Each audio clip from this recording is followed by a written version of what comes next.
অনেকে উল্টা পাল্টা নেতাগিরি দেখায়, জামাতের প্রোডাক্ট বানিয়ে মিজানুর রহমান আজহারী সাহেবকে দেশ থেকে তাড়িয়ে দেওয়া হলো। আল্লাহ পাক করোনা দিয়ে সাইজ করছে তারে, কথা বল ঠিক কিনা? আজহারী সাহেব মালয়েশিয়াতে আছে, ওক চলে গেছে কবরে, কথা বল ঠিক কিনা? একটু হিসাব করে দেখবেন যারাই লাফালাফি করছে ওদেরকে সাইজ করছে করোনা, কথা বলেন ঠিক কিনা?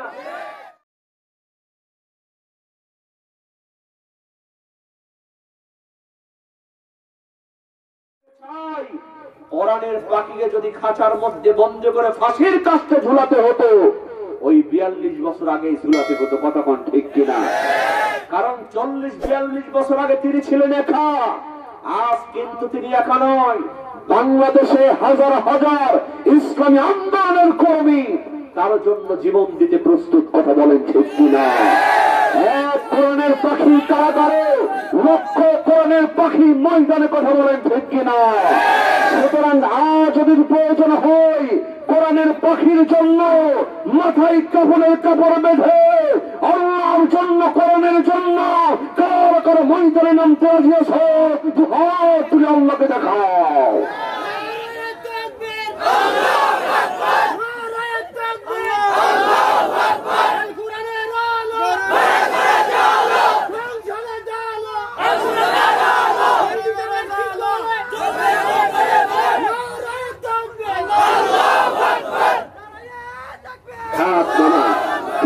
আল্লাহ পাক কবুল করুক বলো না আমি।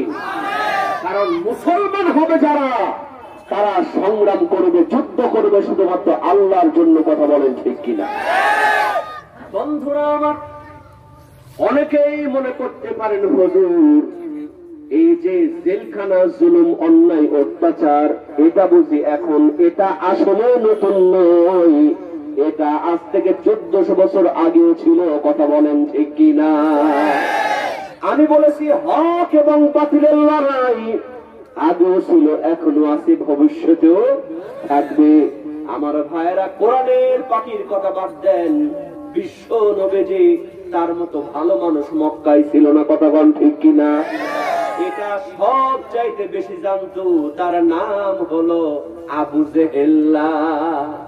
আবু জেহেল্লা স্বীকার করেছে আমার ভাতিজার মতো এত ভালো মানুষ আকাশ আর জমিনের মধ্যে কেউ নাই, সুবহানাল্লাহ কোন।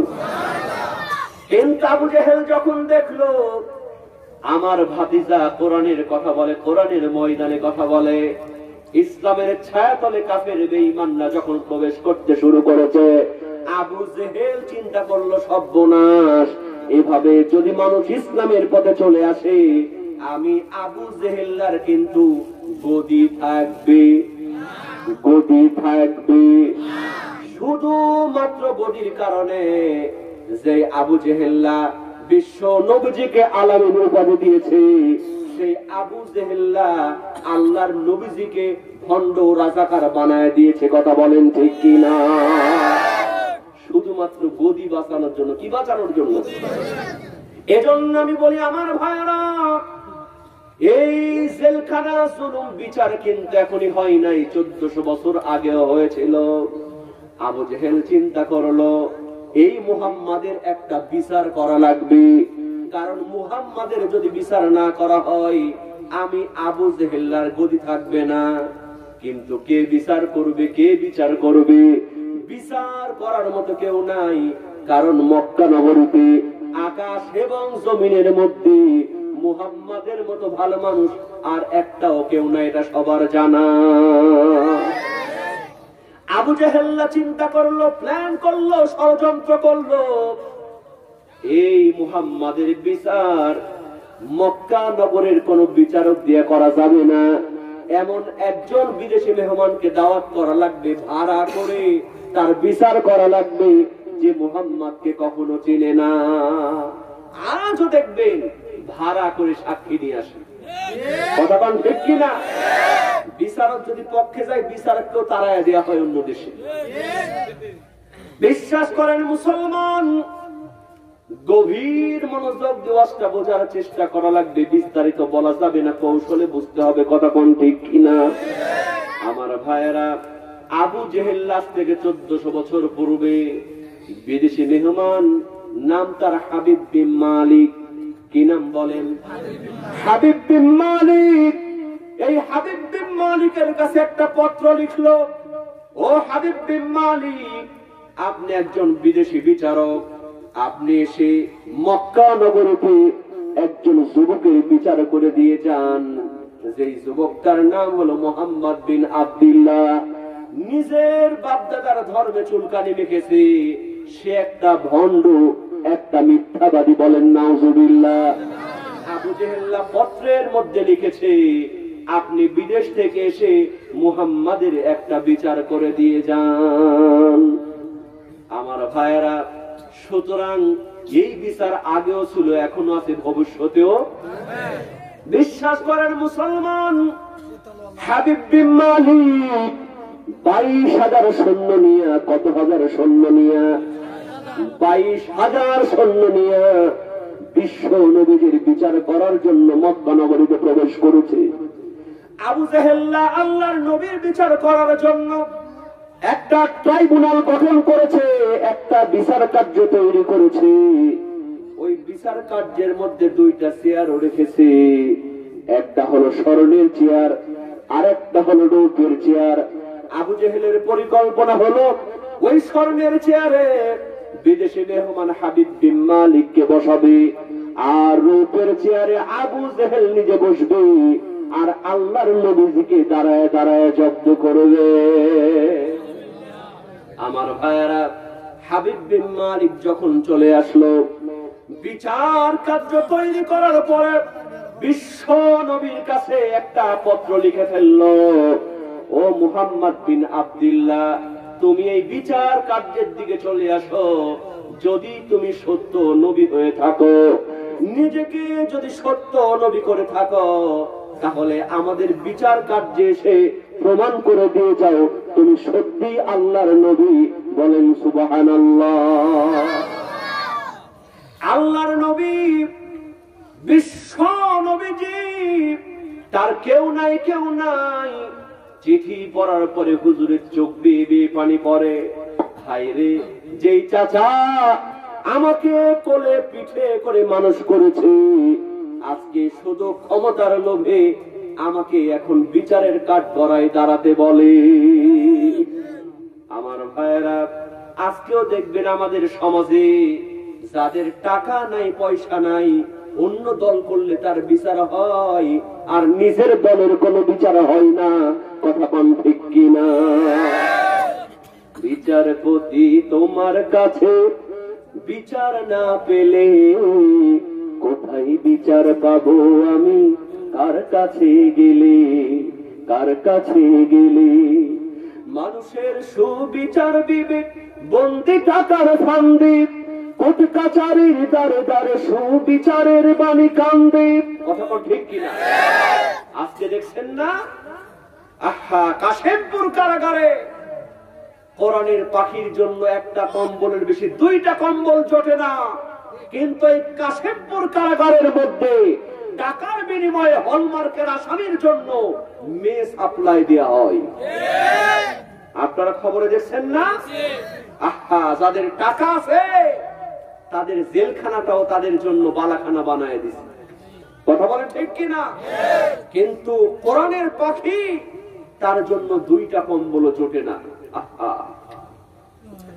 মানুষের সুবিচার বিবেক বন্দি টাকার ফান্দে, কোর্ট কাচারির দ্বারে দ্বারে সুবিচারের বাণী কান্দে। কত দোষীরা দেখি ছাড়া পেয়ে যায়, ও কত দোষীরা দেখি ছাড়া পেয়ে যায়। আলেম ওলামা জেলে কোথায় বিচার পাবো আমি? কার কাছে গেলে, কার কাছে গেলে? কথা বলে ঠিক কিনা? আল্লাহর নবীজি চোখের পানি ফেললেন যে আমার চাচা আমাকে কোলে পিঠে করে মানুষ করে এখন ক্ষমতার লোভে, গদি হারানোর ভয়ে আমাকে বিচার কার্যে দাঁড় করাতে চাই। নাউজুবিল্লাহ।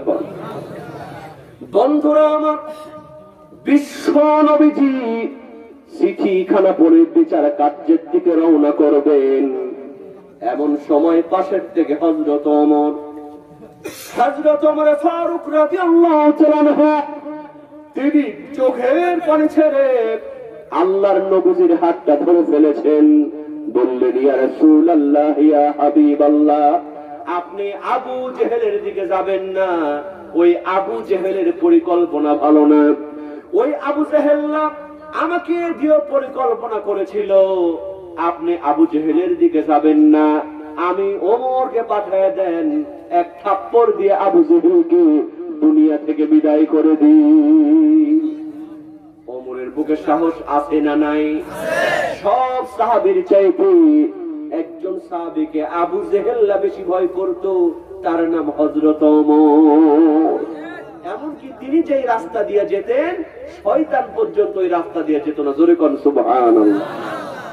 শুধু তাই নয় মুসলমান, আমিরুল মুমিনিন খলিফাতুল মুসলিমিন হযরত ওমর যখন রাষ্ট্র পরিচালনা করছিলেন, তার রাষ্ট্রের মধ্যে কোনো ধর্ষণ, কোনো ইফতিজিং হতো না, কারণ তিনি কোরআন দিয়ে রাষ্ট্র পরিচালনা করতেন। রাতের বেলা মাঝে মাঝে বের হয়ে যেতেন এলাকার জনগণ কেমন আছে এটা জানার জন্য। সুবহানাল্লাহ। বাড়িতে গিয়ে ছদ্মবেশে বের হতেন যেন কেউ তাকে চিনতে না পারে। কিতাবের মধ্যে এসেছে আমিরুল মুমিনিন খলিফাতুল মুসলিমিন হযরত ওমর একবার বাড়ি থেকে বের হয়ে গেলেন রাতের বেলা। গভীর রজনীতে একটা সুন্দরী যুবতী মেয়েকে আসতে দেখলেন। হযরত ওমর আশ্চর্য হয়ে বললেন, মেয়ে, তুমি এই গভীর রাতে একাকী কিসের জন্য আসতেছো? তোমার কি ভয় লাগতেছে না? তোমাকে তো ইফতিজিং করতে পারে, ধর্ষণ করতে পারে, কথা বলেন ঠিক কি না? বাংলাদেশে ইফতিজিং ধর্ষণ আছে না নাই? এর মূল কারণ হলো কোরআন দিয়া সংবিধান পরিচালিত হয় না। কারণ কোরআনের মধ্যে আইন দেয়া হয়েছে ধর্ষকের, আয-যানিয়াতু ওয়াজ-যানি ফাজলিদু কুল্লা ওয়াহিদিন মিনহুমা মিয়াতা জালদা। সূরা নূর খুলে দেখেন, সেখানে বিস্তারিত বলা হয়েছে, যদি জেনাকারী পুরুষ এবং মহিলা যদি অবিবাহিত হয় তাহলে প্রকাশ্যে 100 দৌড়া মারতে হবে, আর যদি বিবাহিত হয় গলা পর্যন্ত গেড়ে দিয়ে পাথর নিক্ষেপ করে হত্যা করা লাগবে। কথা বলেন ঠিক কিনা? আজকে যদি বাংলাদেশে কোন ধর্ষককে গলা পর্যন্ত গেড়ে দিয়া বাইতুল মুকাররমের সামনে পাথর নিক্ষেপ করে হত্যা করা হয়, বাংলাদেশে আর একজনও ধর্ষক খুঁজে পাওয়া যাবে না। চোরের আইন যদি কার্যকর করা হয়, আস-সারিকু ওয়াস-সারিকাতু ফাকতাউ আইদিয়াহুমা, চোর এবং চুরনি যদি চুরি করে তাদের হাত কেটে ফেলো। কি ফেলো? তাহলে বাংলাদেশে কোন চোরের যদি ডাইরেক্ট হাত কেটে ফেলা হয়, তাহলে ওই হাত এরকম শীতের মধ্যে জ্যাকেটের মধ্যে ঘুরে নিয়ে বেড়াবে, লুকায় নিয়ে বেড়াবে। লোকজন দেখলে ভাইজান কোটি চুরি করে ধরা খাইছিলেন, ভাই আপনার হাত কেটে ফেলছে। যেখানে যাক পৃথিবী বুঝতে পারবে হাত কাটা হয়েছে চুরি করার কারণে। কথা কোন ঠিক কি? চোর খুঁজে পাওয়া যাবে? পাওয়া যাবে না। বিশ্বাস করেন মুসলমান, আজকে বাংলাদেশে চুরি ধর্ষণ বন্ধ হবে না। এর কারণ হলো মানব রচিত আইন তৈরি করা হয়, কোরআনের আইন বাস্তবায়ন করা হয় না। কথা বলেন ঠিক কি না? কারণ আল্লাহ বলছেন, মেয়েরা তোমরা পর্দা করো। আর আজকালকার মায়েরা বোনেরা স্লোগান দেয়, রাতের আধার ভাঙবো, স্বাধীনভাবে চলবো। এই স্বাধীনভাবে চলতে গিয়া বাংলাদেশে ধর্ষণ বেড়েছে না কমেছে? এই যে কয়েকদিন আগে একটা মেয়ে, তার নাম হলো আনুশাকা, আপনারা খবরে দেখেছেন। এই আনুশাকা ইংলিশ মিডিয়াম স্কুলের একজন ছাত্রী। দিহান নামক একজন যুবক তার বাড়িতে পড়ার নামে বাড়িতে চলে গেছে, পড়া দেখায় দেওয়ার নামে তাকে ডেকে ধর্ষণ করে তাকে হত্যা করেছে। কথা বলেন ঠিক কিনা? সুতরাং এখানে শুধু তাদের দোষ দিলে হবে না, এখানে ওই সন্তানের বাবা মারও দোষ আছে না নাই? আছে না নাই? আজকে কে তোমাকে বলেছে তোমার সন্তানকে ছেলে বন্ধু বানায় তোমার মেয়েকে তার সঙ্গে প্রাইভেট পড়াতে হবে? এই যে আপনাদের Cox's Bazar, long beach, Kolatoli beach, Sugandha, কত ধরনের বিচ আছে, এগুলোতে যারা ঘোরাফেরা করে সবাই কি স্বামী স্ত্রী? সবাই স্বামী স্ত্রী। তাহলে যারা অবিবাহিত ঘুরে বেড়াচ্ছে ছেলে মেয়ের সঙ্গে, এদের কি মা বাবা নাই? এদের মা বাবা নাই? সুতরাং তারা যদি অন্যায় করে ওই মা বাবাদেরকে ধরে আগে শাস্তির আওতায় আনতে হবে। আফসোস লাগে মুসলমান, আল্লাহ বলছেন মেয়েরা তোমরা পর্দা করো, আর মেয়ের আজকে টাকনো থেকে এক বৃদ্ধ করে পায়জামা পরে, ওই পায়জামার নাম আবার দিয়েছে প্লাজো, ওখানে আবার গেছি দিয়া কাটা সিসিম ফাঁস। আর ছেলেদেরকে বললো তোমরা টাকনোর উপরে কাপড় পরো। আমাদের দেশের যুবকেরা এমন করে টাকনোর নিচে প্যান্ট পরে, জাঙ্গা বের হয়ে যায়, প্যান্টের আগা রাস্তা ঝাড় দিতে দিতে ক্ষয় হয়ে যায়, তবু কোনো হুঁশ থাকে না। সব মেয়েদেরকে বাংলাদেশে নষ্ট করেছে ইন্ডিয়ার সিরিয়াল, আর ছেলেদেরকে নষ্ট করেছে ইন্ডিয়ান হারবাল। কথা বলেন ঠিক কিনা? যেখানে যাবেন হারবালের পোস্টার, যেখানে যাবেন হারবালের পোস্টার, আবার সুন্দর করে লেখা থাকে আপনি কি বিয়ে করতে ভয় পাচ্ছেন, আপনি কি বিশেষ মুহূর্তে নিজেকে দুর্বল ভাবেন, তাহলে অজিতনীয় শূন্য ইন্ডিয়ান হারবাল। কি দৌড়ে যুবক ভাই, হারবাল দিয়ে আজকে কায়। অথচ মেডিকেল সায়েন্স বলতেছে যে যুবক বলে টাকনো ঢেকে রাখবে, টাকনো ঢেকে রাখার কারণে তাদের যৌন ক্ষমতা হারায় যাবে। আজকে এমন পোশাক পরে ছেলে মেয়ে রাস্তা দিয়ে ঘুরে, পেছন দিক দিয়ে তাকালে বোঝাই যায় না ওইটা লেডিস না ওইটা খাঁটি জন্ডিস। অন্ধ ফকির ট্রেনের মধ্যে উঠেছে ভিক্ষা করতে, একজন যুবক অন্ধ ফকিরের হাতে 20টা টাকা দিছে। অন্ধ ফকির ওই যুবকের মাথার মধ্যে আদর করতে গিয়া দোয়া করতে গিয়া দেখে ওই যুবকের মাজা পর্যন্ত চুল, আবার কানের মধ্যে হাত ঠেকছে, দেখে কানে লাগাইছে দুল। আমার ভাইয়েরা বলেন তো, মাজা পর্যন্ত চুল, কানে পড়া দুল, এরকম যুবক সমাজে আছে না? না। আবার কি চুলের কাটিং, হ্যাঁ নেইমার কাটিং, ডোমার কাটিং, আচ্ছা আচ্ছা, কত ধরনের কাটিং রে ভাই। এইদিকে না এদিকে সামনে খাড়া করে রাখছে, আবার সামনে না পিছন দিকে রাখছে।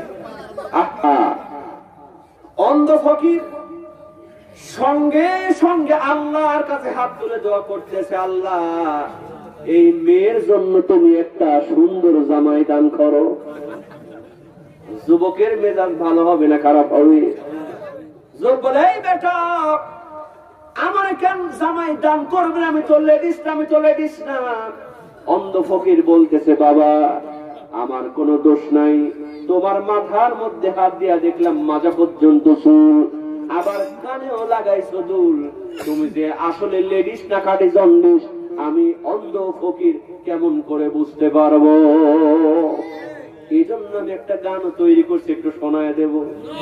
এ যুগের ছেলেরা, এ যুগের মেয়েরা, এ যুগের ছেলেরা, এ যুগের মেয়েরা, পাঙ্কু মাইরা হাইটা যাই, ও কাগুরি কোনটা ছেলে বোঝা বড় দায়ী, ও কাগুরি কোনটা মেয়ে বোঝা বড় দায়। মাইয়ারা সব প্যান্ট শার্ট পইরা উড়না ছাড়া চলে, বলতে গেলে ভাবনিয়া কই একেই মডার্ন বলে। ভাবে সে নায়িকা অথবা গায়িকা, ভাবে সে নায়িকা অথবা গায়িকা, দেখলে ডাইনি মনে হয়, সে বোঝে না জনগণ ডাইনি তারে কয়। চিৎকার দিয়ে বলেন কথা ঠিক কিনা? আমার মুসলমান ভাইরা, আমাদের সমাজে অনেক যুবক আছে এই ডাইনি গুলার পিছনে আবার বাপের টাকা খরচ করে। কথা বলেন ঠিক কিনা? বাপের হোটেলে খায় আর মেয়েদের পিছনে খরচ করে, এরকম যুবক সমাজে আছে না? না। আমি ওই যুবকদেরকে বলবো, যুবক খবরদার, খবরদার, প্রেমের নামে মেয়েদের পিছনে টাকা পয়সা নষ্ট করো না। যেই মেয়েটার জন্য তুমি টাকা নষ্ট করলা, সময় নষ্ট করলা, যেই মেয়েটার জন্য তোমার জীবনের সবচাইতে মূল্যবান জিনিস তুমি নষ্ট করলা, 3 বছর 4 বছর প্রেম করার পরে ওই মেয়েটার যখন বাড়ি থেকে বিয়ের প্রস্তাব আসে, ডাক্তার, ইঞ্জিনিয়ার, বিসিএস ক্যাডার আসে কি আসে না, তখন তোমাকে ছাকা দিয়া, কারণ তুমি পড়াশোনা করো নাই, মেয়েদের পিছনে সময় নষ্ট করছো, তুমি একজন বেকার যুবক, তোমার কোনো দাম নাই, তোমাকে ছাকা দিয়া ওই ডাক্তার ইঞ্জিনিয়ার ছেলের হাত ধরে তোমার প্রেমিকা চলে যায়।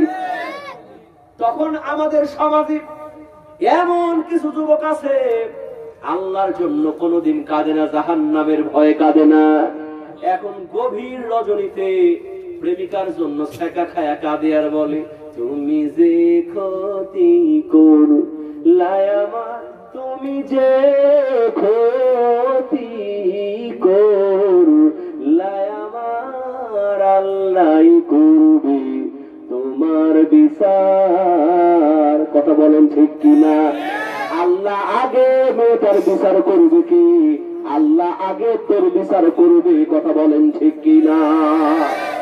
কারণ তুমি আল্লাহর জন্য, কোরআনের জন্য, মাহফিলের জন্য একটা টাকাও খরচ করো নাই, কিন্তু তোমার প্রেমিকা যখন মিস কল মারছে তাড়াতাড়ি পকেটের টাকা বের করে মোবাইলে ট্যাক্সি দিছো। কথা বলো ঠিক কিনা? তার বিচার করবে কি আল্লাহ আগে তোমার বিচার করবে। কথা বলেন ঠিক কিনা? এজন্য এই গানের পরিবর্তে আমি আরেকটা গান বানিয়েছি, একটু শোনায় দেব। তুমি যে অন্যায় করছো যুবক, তুমি যে অন্যায় করছো যুবক, একদিন হবে তোমার বিচার, আমার আল্লাহ করবে তোমার বিচার।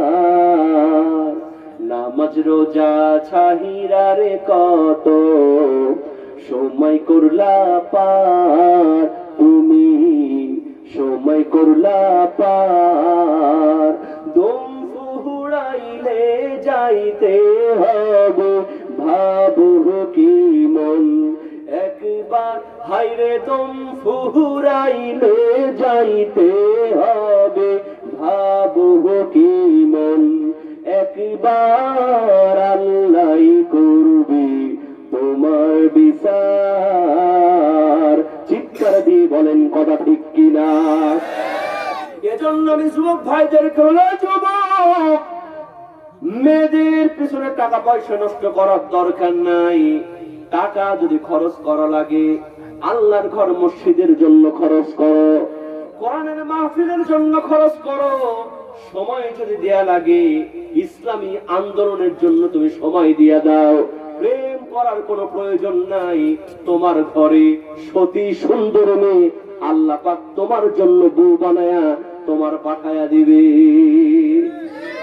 আর মা বোনদেরকে বলে, মা আমাদের সমাজে এমন কিছু বোন আছে, ওরা মোবাইলে খালি মিস কল মারে, রাতে কুটুর কুটুর করে প্রেমিকের সঙ্গে কথা বলে, আছে না নাই? সারা রাত বাকুম বাকুম করে। ভালো করে খেয়াল করেন, আপনি তাহাজ্জুদ পড়তেছেন, ফজরের নামাজ পড়ে কাঁদতেছেন, আল্লাহ আমারে জান্নাত দাও, আপনার মেয়েটার হাতে মোবাইল দিয়েছেন, মেয়েটা সারা রাত বাকুম বাকুম করতেছে। বিশ্বাস করেন, আপনি যদি মোবাইলের মধ্যে কার সঙ্গে কথা বলতেছে এই হিসাব কিতাব না রাখেন, আপনার নামাজ কবুল হয় না, হয় না, হয় না। কথা বলেন ঠিক কি? আহা, আজকে এই মোবাইল নামক ভাইরাসের কারণে অনেক মেয়েদের জীবন নষ্ট হয়ে গেছে। কষ্ট হচ্ছে আপনাদের? কারণ কিছু প্র্যাকটিক্যাল কথা শোনার দরকার আছে। কথা কোন ঠিক কিনা?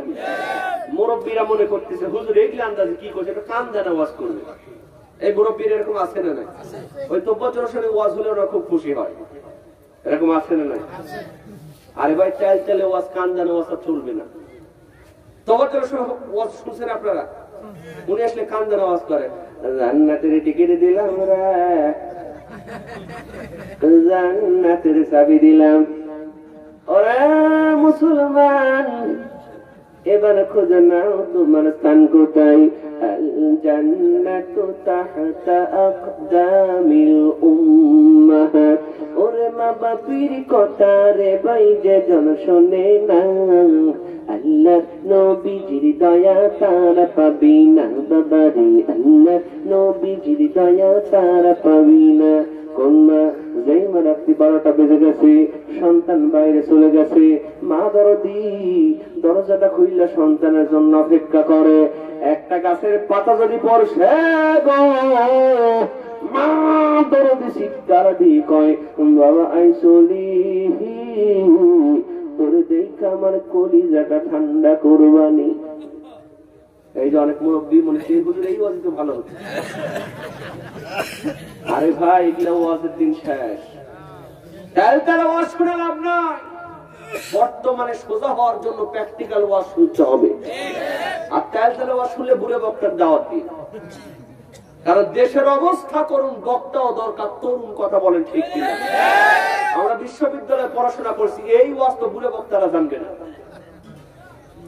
টুপি জুব্বা পরিয়া আতো সুরমা মাখাইয়া তুমি আসে বসলা চাচা জালসাই, সবকিছু কি মেলে জুব্বাই চাচারি, সবকিছু কি মেলে জুব্বাই।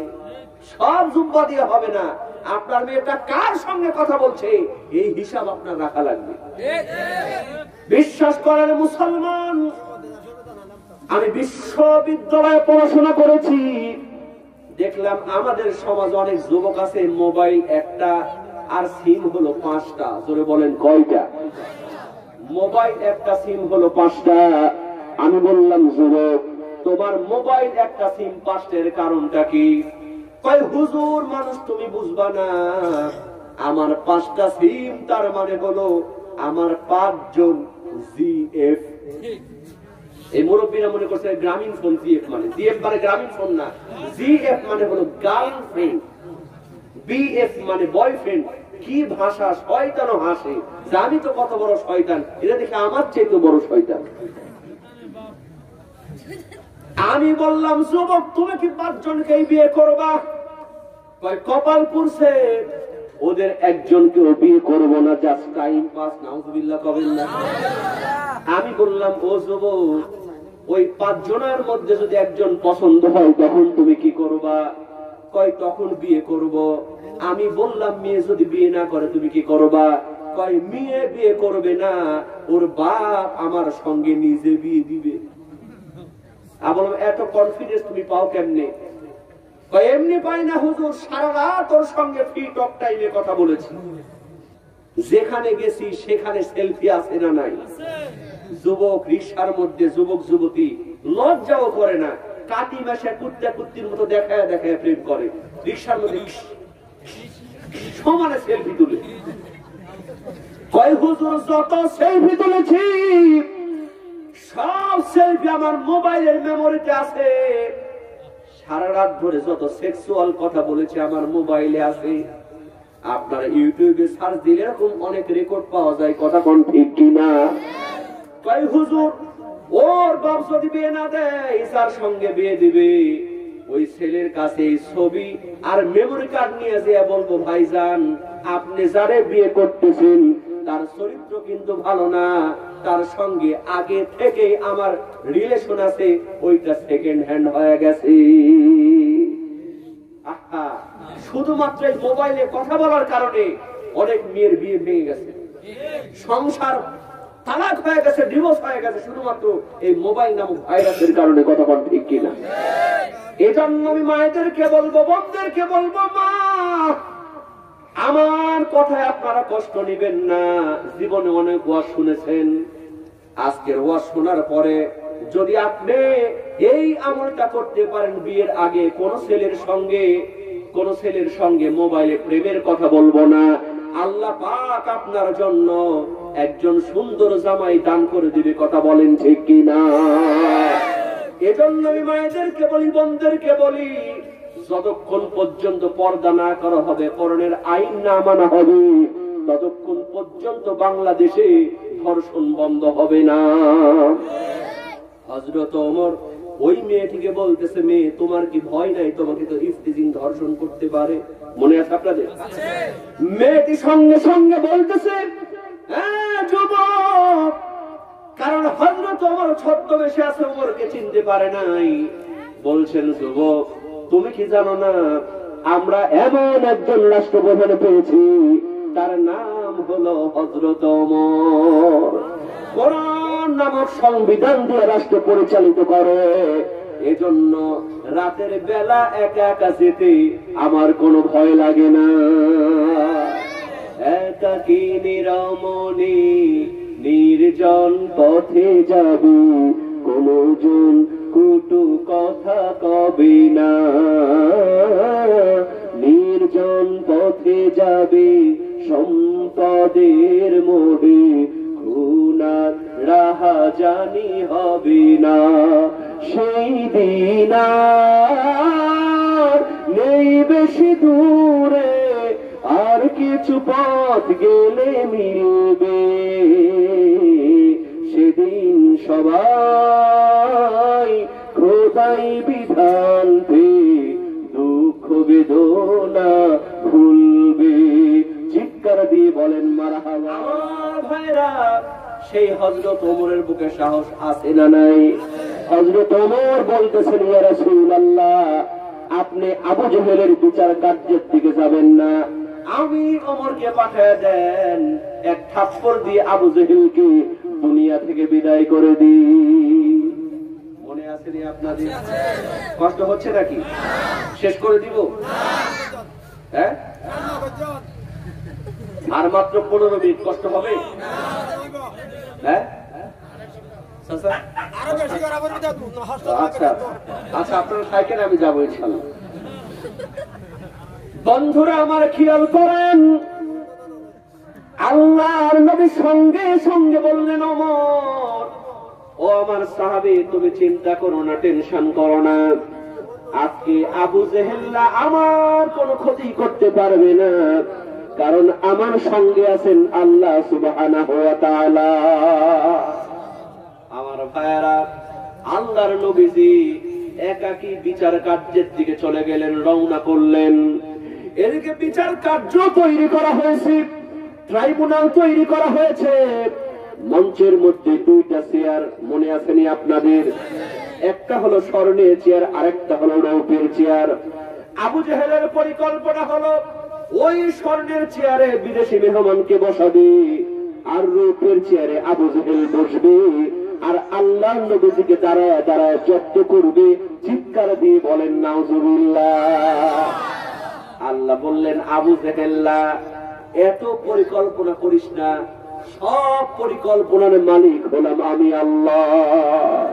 যতই পরিকল্পনা করিস না কেন, ওই স্বর্ণের চেয়ারে আমার নবীজিকেই আমি বসায় ছাড়বো। চিৎকার দিয়ে বলেন সুবহানাল্লাহ। ফায়সালা কার কায়েম হবে? আর জোরে চিৎকার দিয়ে বলেন, কার কায়েম হবে?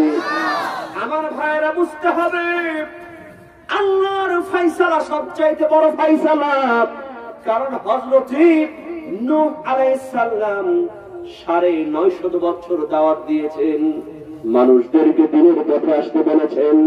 হযরত নূহ আলাইহিস সালাম মানুষদেরকে দিনের পথে আসতে বলেন, যখন কওমের লোকেরা তাকে ধরে ধরে গিরাই গিরাই মারে, তখন আল্লাহর পয়গম্বর নূহ আলাইহিস সালাম বললেন, আল্লাহ তোমার পয়গম্বর তাদেরকে জান্নাতের পথে ডাকে, আর তারা ধরে ধরে গিরাই গিরাই মারে। আল্লাহ গো, তুমি এদের ভাসিয়ে দাও সমুদ্র সাগরে। আল্লাহ বললেন, নূহ ভাসাবো একটু পরে, এই ফাঁকে তুমি নাও একটা নৌকা তৈরি করে, যাতে করে তোমার উম্মতেরা, তোমার সাথীরা বাঁচতে পারে। আল্লাহর পয়গম্বর নূহ আলাইহিস সালাম নৌকা তৈরি শুরু করলেন। যখন কওমের লোকেরা প্রশ্ন করে, তখন ও নূহ, এই নৌকা কি হবে? বলে প্লাবন হবে, সবকিছু ভাসায় নিয়ে যাবে। নূহ আলাইহিস সালামের কওমের লোকেরা বলে, নূহ প্লাবন হবে যখন, ওই যে দেখো পাহাড় দেখা যায়, জিবাল দেখা যায়, ওখানে আমরা পালাবো। তখন আল্লাহর পয়গম্বর নূহ আলাইহিস সালাম বললেন, এমন প্লাবন হবে প্লাবন হবে যখন, পাহাড়ও থাকবে না, জীবাণু থাকবে না, সব কিছু ভাসায় নিবে তখন।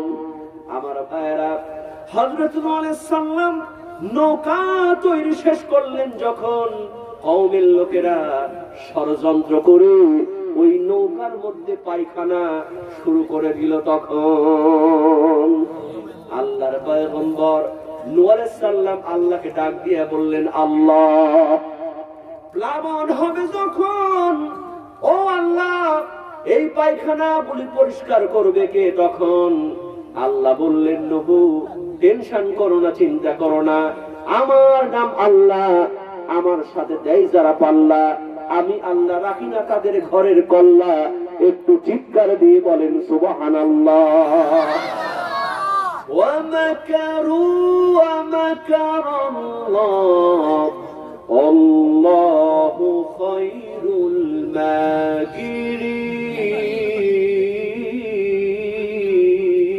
মাকিরিন।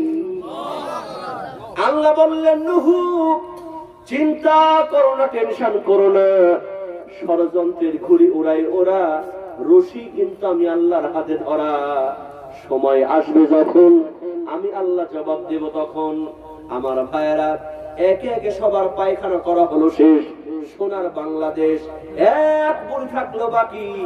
চিন্তা করে আমি আর কেন থাকবো বাকি, বয়স আমার 80, হাঁটতে পারি না বেশি, অন্তত গ্রামবাসীর পক্ষে, নূহের বিপক্ষে নৌকায় একটা ভোট মেরে আসি। এই চিন্তা করে 80 বছরের বুড়ি নৌকার মধ্যে পায়খানা শুরু করলো যখন, স্লিপ খেয়ে ওই নৌকার মধ্যে পায়খানার মধ্যে পড়ে গেল তখন। আমার ভাইয়েরা, পড়লো 80 বছরের বুড়ি, আর যখন বের হলো তখন হয়ে গেল 16 বছরের ছুরি। এই খবর পৌঁছায় গেল তাড়াতাড়ি, নূহের নৌকার পায়খানা মাখলে যৌবন আসতে ফিরি, তোমরা কেউ করো না কো দেরি, botanic aroma fair and lovely মনে করে মাখো তাড়াতাড়ি। আমার ভাইয়ারা, বাঙালি কিন্তু ফ্রি পাইলে কোনো হুঁশ থাকে না, কথা বলেন ঠিক কিনা? এজন্য চিনি সারা চা খায়ও, পরের দিন ইচ্ছা মতো মাইরে যায়, কথা বলেন ঠিক কিনা? আমার বন্ধুগণ, সবার যখন পায়খানা মাখে শেষ হয়ে গেল, এখন যারা মোটা মানুষ, মোটারা কিন্তু তাড়াতাড়ি দৌড় দিতে পারে না, ওরা হেলে দুলে হাঁটে, কথা বলেন ঠিক কিনা? সব পাতলা মানুষ দৌড় মেরে পায়খানা মেখে শেষ করে ফেলেছে। মোটা মানুষ ভুলে গিয়ে দেখে পায়খানার নাই, সব শেষ। এখন পাতলারে গিয়ে বলে, আমরা মোটা মানুষ, আমরা খাই বেশি, হাগিও বেশি, তোরা পায়খানা মাখলি তো মাখলি, আমার নিজের পায়খানা গেলে কই, তাড়াতাড়ি দি, না হলে কিন্তু খবর করে দিব। মোটা পাতলার মধ্যে গন্ডগোল শুরু হয়ে গেছে। আল্লাহ বললেন, নূহ, তুমি বলেছিলে পায়খানা পরিষ্কার করবে কে? এখন দেখো পায়খানা না পায়া ওদের মধ্যে গন্ডগোল শুরু হয়ে গেছে। আমার ভাইরা, একটু খেয়াল করেন, এখন কিন্তু দলের মধ্যে একজন আরেকজনের পাগল বলে, আরেকজন আরেকজনের পাগল কয়, কথা বল ঠিক কিনা? কি মারামারি শুরু হয়েছে না? 2 এমপির মধ্যে মারামারি শুরু হয়েছে না? বন্ধুরা আমার, খেয়াল করেন, যারা রাজাকারের লিস্ট করলো, আজকে দেখা যায় অনেকের লিস্ট তাদের মধ্যেও পড়ে গেছে, কথা বল ঠিক কিনা? গন্ডগোল আছে না নাই? আল্লাহ বললেন, নূহ, তুমি বলেছিলে পায়খানা পরিষ্কার করবে কে? এখন দেখো পায়খানা না পায়া ওদের মধ্যে গন্ডগোল শুরু হয়ে গেছে। আসলে ওরা আমার সাথে বেয়াদবি করেছে ডিজিটাল কায়দায়, আমি আল্লাহ ওদের সাইজ করলাম ফিজিক্যাল কায়দায়, কথা বলেন ঠিক কিনা? সেই আল্লাহ আজও আছে না নাই? সেই আল্লাহ বলছেন, আবু জাহেল যতই পরিকল্পনা করিস না কেন, আমার রাসূলকে ওই স্বর্ণের চেয়ারে আমি বসায়া ছাড়ব। আমার ভাইরা, আবু জাহেল রূপের চেয়ারে বসা, আর বিদেশি মেহমান হাবিব বিন মালিক স্বর্ণের চেয়ারে বসা। বিশ্ব নবীজি সন্ধ্যাবেলার ঘটনা, বিচার কার্য তৈরি করা হয়েছে। ইলাহা ইল্লাল্লাহু মুহাম্মাদুর রাসূলুল্লাহ সাল্লাল্লাহু আলাইহি ওয়াসাল্লাম। আমার ভাইয়েরা খেয়াল করেন, সন্ধ্যা বেলার ঘটনা, বিচার কার্য তৈরি, সামনে শত শত মানুষ। আল্লাহর নবীজি ওই বিচার কার্যের দিকে যখন আসতেছেন, আবু জেহেল্লার পাশে যে হাবিব বিন মালিক বসে আছে, হাবিব বিন মালিক দূর থেকে বিশ্ব নবীজির চেহারার দিকে যখন তাকালেন, আল্লাহর নবীজির নূরের ঝলকানি ওই হাবিব বিন মালিকের অন্তরের মধ্যে ধরা পড়ে গেল। বিশ্ব নবীজির চেহারা ভালো ছিল না খারাপ ছিল? আর একজন নবীর চেহারা ভালো ছিল, তার নাম কি? হযরত ইউসুফ আলাইহিস সালাম। হযরত আয়েশা রাদিয়াল্লাহু তাআলা আনহা নকল করে বলতেছেন, যে সমস্ত মেয়েগুলি ইউসুফ আলাইহিস সালামের চেহারার দিকে তাকায়া আপেল কাটতে গিয়ে আঙ্গুল কেটে ফেলেছিল, তারা যদি আমার রাসূলের চেহারার দিকে তাকাতো, আঙ্গুল কাটতে কাটতে কলিজা পর্যন্ত কেটে ফেলে দিত, তবু বুঝতে পারতো না। আমার ভাইয়েরা, হাবিব বিন মালিক চিন্তা করে, সর্বনাশ, জীবনে অনেক সন্ত্রাসী দেখেছি, অনেক মিথ্যাবাদী পণ্ড দেখছি, এত সুন্দর চেহারার মানুষ তো কোনদিন সন্ত্রাসী হতে পারে না। আমার ভাইয়েরা, ছাত্র যেমন করে শিক্ষকের জন্য চেয়ার ছেড়ে দেয়, আল্লাহর নবী যখন কাছাকাছি চলে আসলেন, হাবিব বিন মালিক ছাত্রের মতো দাঁড়ায় গিয়ে বলতেছে, মুহাম্মদ বিন আব্দুল্লাহ, এখানে বসার জন্য তোমার কোনো চেয়ার রাখা হয় নাই, তুমি আমার স্বর্ণের চেয়ারের মধ্যে এই মুহূর্তে বসে পড়ো। আল্লাহর নবী বসবে না, জোর করে বসায় দিছে। আবু জেহেল্লা খুশি না বেজার? খুশি না বেজার? কই না, আমি তো হারামজাদাকেই নিয়ে আসছি, আমি নিয়ে আসলাম ওর বিচার করার জন্য, আর সে তার জন্য চেয়ার ছেড়ে দেয়। জোরে কোন সুবহানাল্লাহ। এখন বিদেশি মেহমান দাঁড়ানো, আবু জেহেল্লা কি বসে থাকতে পারে? রৌপের চেয়ার ছেড়ে দেয়া কয়, স্যার এখানে বসেন, বলাও সারা, বসাও সারা। আবু জেহেল্লার কিন্তু আর চেয়ার নাই, সুতরাং চেয়ার নিয়ে বেশি কারাকারি করা যাবে না, থাপ্পড় দিয়ে ক্ষমতাচ্যুত করবেন কি? কারণ মালিকাল মুলকি তুতিল মুলকা মান তাশা ওয়া তানজিউল মুলকা মিম্মান তাশা ওয়া তুইজ্জু মান তাশা ওয়া তুযিল্লু মান তাশা বিয়াদিকাল খায়র। বলেন ঠিক কি না? আমার ভাইরা, এখন আবু জেহেল্লা সরাসরি মাটিতে বসতে বসতে একটা চক্রান্ত করে ফেললো। এই কি ইকু কেটে দিয়েছো নাকি? ও কারেন্ট হবে না এখন। আমার ভাইরা, আবু জেহেল্লা সরাসরি মাটিতে বসতে বসতে একটা প্ল্যান করে ফেললো। আকাশে পূর্ণিমার চাঁদ। আবু জেহেল্লা বলতেছে, ও মুহাম্মদ বিন আব্দুল্লাহ, তুমি যদি সত্য আল্লাহর নবী হয়ে থাকো, আমাদের সামনে আঙ্গুলের ইশারা দিয়া আকাশের চন্দ্র দ্বিখণ্ডিত করে দেখাও। হাবিব বিন মালিক বলে, এই মিয়া, পাগলের পাগল, মানুষ কখনো আকাশের চন্দ্র দ্বিখণ্ডিত করতে পারে? আবু জেহেল্লা কয়, এ তো ভালো মুসিবতে পড়লাম, আমি তো আসলে বেকুবরে নিয়ে আসছি, কারণ ও তো মুহাম্মদকে চিনে না, মুহাম্মদ কি পারে না পারে সেটা আমি ভালো করে জানি। আল্লাহর নবী সঙ্গে সঙ্গে বললেন, চাচা, আকাশের চন্দ্র দ্বিখণ্ডিত করবো ঠিকই, কিন্তু আমাকে 2 রাকাত নামাজ পড়ার জন্য টাইম দেওয়া লাগবে। আমি 2 রাকাত নামাজ পড়ে আমার রবের কাছ থেকে আমি চেয়ে নেব। আবু জেহেল টাইম দিবে না, কারণ জানে টাইম দিলে এটাও পারবে। কথা কোন ঠিক কিনা? এই জন্য কোরআনের পাখিকে যারা আটকায় রাখছে তারা জানে এখনই ছেড়ে দিলে বাংলাদেশের কোন ময়দান তার জন্য ফাঁকা থাকবে না। আমার ভাইরা খেয়াল করেন, গভীর মনোযোগ দিয়ে ওয়াজটা বোঝার চেষ্টা করা লাগবে। আবু জেহেল কিন্তু মুহাম্মদকে চিনত। হাতের মুঠার মধ্যে পাথর নিয়ে বলতো, মুহাম্মদ বলো তো আমার হাতের মধ্যে কয়টা পাথরের টুকরা আছে? কয় চাচা 3টে। খুলে দেখে সত্যি 3টে। আবার হুট করে নিয়ে বলে, মুহাম্মদ এবার বলো কয়টা? কয় চাচা এবার শার্টটা খুলে দেখে শার্টটা। আবু জেহেল্লা কয় মুহাম্মদ তুমি এগুলো পারো কেমনে? কয় চাচা আমি যে আল্লাহর নবী। বলেন সুবহানাল্লাহ। ও চাচা তোমার হাতের পাথরগুলো যদি আমি নবীর নামে কালিমা পড়ে তুমি কি ঈমান আনবা? আবু জেহেল্লা কয় আমি একা ঈমান আনবো না, তোমার চাচি সুদ্ধা ঈমান আনবো। আল্লাহর নবী আঙ্গুলি পাথরের দিকে ইশারা করেছেন, পাথরের জবান খুলে বের হয়ে গিয়েছে লা ইলাহা ইল্লাল্লাহু মুহাম্মাদুর রাসূলুল্লাহ সাল্লাল্লাহু আলাইহি ওয়াসাল্লাম। আবু জেহেল্লা এক ঝিটকি মেরে পাথর ফেলে দিয়ে দৌড় মেরে কয় মুহাম্মদ জীবনে অনেক বড় জাদুকর দেখছি, তোমার মতো এত বড় জাদুকর কোনদিন দেখি না।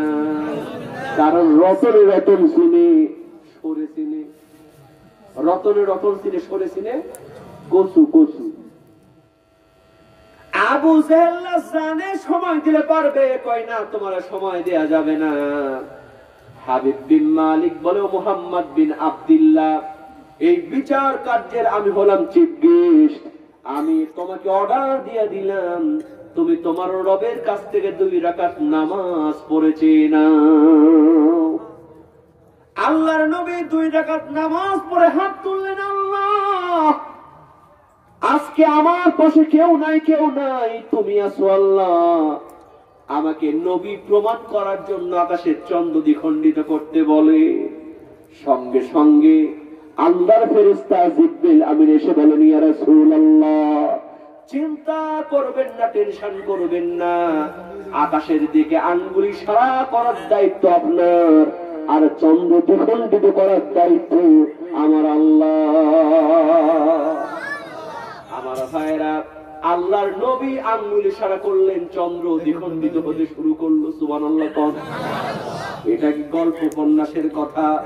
সূরাতুল কমার খুলে দেখেন, ইকতারাবাতিস সাআতু ইনশাক্কাল কমার। সুবহানাল্লাহ। আল্লাহর নবী ইশারা করলেন, চন্দ্র দ্বিখণ্ডিত হতে থাকলো, চাঁদ কাঁপতেছে। আল্লাহর নবী বললেন, চাঁদ তুমি কিসের জন্য কাঁপো? চাঁদের জবান খুলে গেল। চাঁদ বললেন, ইয়া রাসূলুল্লাহ ইয়া হাবিবাল্লাহ আপনি শুধু মানুষের নবী নয়, আপনি বলেন আমি চাঁদের নবী। আপনার অর্ডার পালন করতে গিয়া আমার যদি কোনো বেয়াদবি হয়, কিয়ামতের ময়দানে আল্লাহর কাঠগড়ায় আমাকে জবাব দেওয়া লাগবে। আজকে দুঃখ লাগে, আকাশের চন্দ্র রাসূলকে চিনেছে, বনের হরিণ রাসূলকে চিনেছে, কিন্তু বাংলাদেশের কিছু কুলাঙ্গার এখনো রাসূলকে চিনতে পারে নাই। কথা বলেন ঠিক কিনা? আপনি আওয়ামী লীগ করেন, বিএনপি করেন, জামাত করেন, জাতীয় পার্টি করেন, যা করেন এটা আপনার ব্যক্তিগত ব্যাপার, কিন্তু আমাদের পরিচয় আমরা হলাম মুসলমান। কথা বলেন ঠিক কিনা? সুতরাং রাসূলের বিরুদ্ধে যদি কেউ কিছু বলে, রাসূলকে যদি গালি দেয়, তাহলে আমাদেরকে রুখে দাঁড়াতে হবে। কথা বলেন ঠিক কিনা?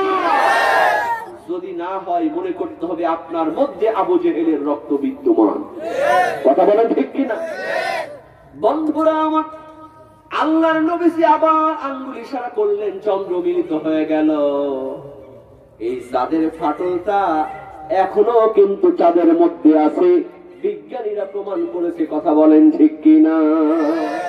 চাঁদ যখন মিলিত হয়ে গেল, ওই হাবিব বিন মালিক লাফ দিয়ে দাঁড়ায় গিয়ে বলতেছে, ওরে আবু জেহেল্লা বাড়ির কাছে থাকার পরও নবী চিনলি না, নিজের ভাতিজা তারপরেও চাচা হয়ে তোর নবীর প্রতি ঈমান আনলি না। যেই মানুষটা আঙ্গুলের ইশারা দিয়ে আকাশের চন্দ্র দ্বিখণ্ডিত করতে পারে, সেই মানুষটা আল্লাহর নবী না হয়ে কিন্তু পারে না। ওরে আবু জেহেল্লা তুই ঈমান আনবি না তো কি হয়েছে? আমি বিচার করতে এসে আমি আমার দল বলনে ঈমান আনলাম, পড়লাম লা ইলাহা ইল্লাল্লাহু মুহাম্মাদুর রাসূলুল্লাহ সাল্লাল্লাহু আলাইহি ওয়াসাল্লাম। আমার ভাইরা, হক এবং বাতিলের লড়াই আগেও ছিল, এখনো আছে, ভবিষ্যতেও থাকবে। কারণ আল্লাহ পাক বলছেন, ইন্না কাইদাশ শাইতানি কানা যায়ীফা, নিশ্চয়ই শয়তানের চক্রান্ত বড় দুর্বল। কথা বলে ঠিক কিনা? এজন্য আমরা যদি মুমিন হই, ওয়ালা তাহিনু ওয়ালা তাহজানু ওয়া আনতুমুল আ'লাউনা ইন কুনতুম মুমিনিন, আমরা মুমিন হলে বিজয় দান করবেন কে? জোরে বলেন কে? এজন্য আমাদেরকে ঈমানদার হওয়া লাগবে। আপনি যদি নামাজ না পড়েন কোনো লাভ নেই, আপনি আন্দোলন করেন যাই করেন, নামাজ যদি ছেড়ে দেন আপনি ঈমানদার হতে পারবেন না। কথা বলেন ঠিক কিনা? সবাই কি নামাজ পড়তে রাজি আছেন? সবাই সুদ ঘুষ ছেড়ে দিতে রাজি আছেন? ইয়াবা মদ মাদক সব ছেড়ে দিতে রাজি আছেন? আল্লাহ পাক কবুল করুক, বলুন আমিন। সকলে বলুন আমিন। ওয়া আখিরু দাওয়ানা আনিল হামদুলিল্লাহি রাব্বিল আলামিন। কই ভাইজান কই?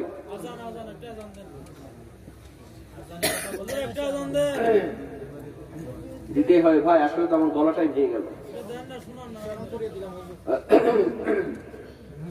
আজান শোনার জন্য বসে আছেন নাকি সবাই? ওয়াজ শোনার জন্য বসেছিলেন না? আরে